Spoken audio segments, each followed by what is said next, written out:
السلام علیکم ورحمۃ اللہ وبرکاتہ۔ ایک نوجوان کی نئی شادی ہوئی۔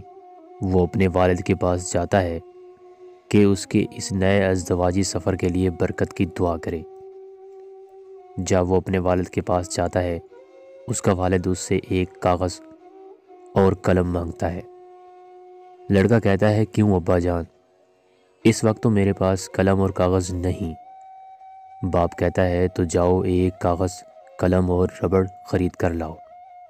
لڑکا شدید حیرانگی کے ساتھ جاتا ہے اور مطلوبہ چیزیں لے کر آ جاتا ہے اور اپنے باپ کے پاس بیٹھ جاتا ہے۔ باپ: لکھو۔ کیا لکھوں؟ جو چیز چاہے لکھو۔ نوجوان ایک جملہ لکھتا ہے۔ باپ کہتا ہے، اسے مٹا دو۔ نوجوان مٹا دیتا ہے۔ باپ: لکھو۔ بیٹا، خدا را آپ کیا چاہتے ہیں؟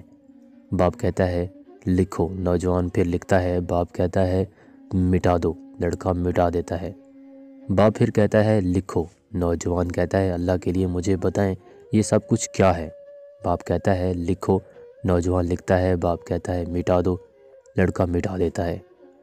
پھر باپ اس کی طرف دیکھتا ہے اور اسے تھپکی دیتے ہوئے کہتا ہے، بیٹا، شادی کے بعد اریزر کی ضرورت ہوتی ہے۔ اگر ازدواجی زندگی میں تمہارے پاس ربڑ نہیں ہوگا جس سے تم اپنی بیوی کی غلطیاں اور کوتاہیوں کو مٹا کر معاف کر سکو، اور اسی طرح اگر تمہاری بیوی کے پاس اریزر نہ ہوا جس سے وہ تمہاری غلطیاں اور ناپسندیدہ باتیں مٹا سکے، اگر یہ سب کچھ نہ ہوا تو تم اپنی ازدواجی زندگی کا صفحہ چند دنوں میں کالا کر لو گے۔